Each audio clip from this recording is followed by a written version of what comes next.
पालकमंत्री तथा राज्याचे आरोग्य व कुटुंब कल्याण मंत्री प्रकाशराव आंबेडकर यांना वाढदिवसाच्या हार्दिक शुभेच्छा.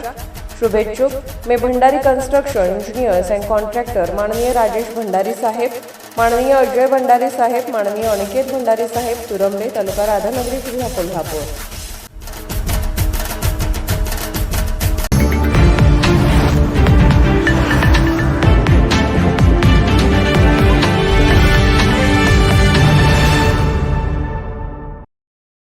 ऊस उत्पादक शेतकरी, साखर कारखानदार आणि साखर उद्योगासमोरील विविध गंभीर प्रश्नांच्या पार्श्वभूमीवर पदवीधर मित्रचे संस्थापक अध्यक्ष माणिक पाटील सुयेकर यांनी सुरू केलेलं बेमुदत अन्नत्याग आंदोलन दुसऱ्या दिवशी सुरूच राहिलं.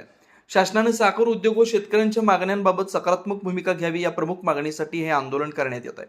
ऊसाला मिळणारा अपुरा दर, वारंवार होणारी साखर निर्यात बंदी, कोजनरेशनमधून निर्मित होणाऱ्या विजेच्या दरातील कपात, तसेच इथेनॉल, मोलॅसिस आणि स्पिरिट्स यांसारख्या उपपदार्थांना मिळणारा कमी भाव यामुळे साखर उद्योग अडचणीत सापडला.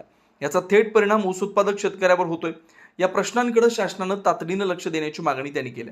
करवीर तालुक्यातील चुये येथील विठ्ठल मंदिर परिसरात सुरू असलेल्या या आंदोलनाला आज बिद्री सहकारी साखर कारखान्याचे अध्यक्ष के.पी. पाटील व संचालक मंडळ तसेच भाजपचे जिल्हाध्यक्ष नाथाजी पाटील आदींसह विविध शेतकरी संघटना, सामाजिक कार्यकर्ते, लोकप्रतिनिधी आणि साखर क्षेत्राशी संबंधित मान्यवरांनी भेट देऊन पाठिंबा दर्शवला. शासनाने शेतकऱ्यांनी साखर उद्योगांच्या मागण्यांबाबत तातडीने निर्णय न घेतल्यास आंदोलन अधिक तीव्र करण्याचा इशारा यावेळी देण्यात आला. माणिक पाटील सुयेकर यांनी सांगितलं की साखर उद्योग हा राज्याच्या ग्रामीण अर्थव्यवस्थेचा कणा आहे. या उद्योगाच्या अडचणी दूर करणं ही काळाची गरज आहे. शेतकऱ्यांनी साखर उद्योग वाचवण्यासाठी शासनानं तातडीनं ठोस उपाययोजना कराव्यात अशी मागणी त्यांनी पुन्हा केली.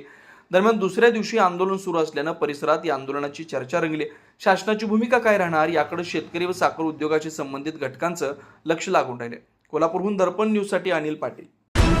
निर्भीड बेधडक बातमीसाठी दर्पण न्यूज चॅनलला लाईक करा, शेअर करा, सबस्क्राईब करा. मुख्य संपादक अभिजित रांजणे, दर्पण न्यूज.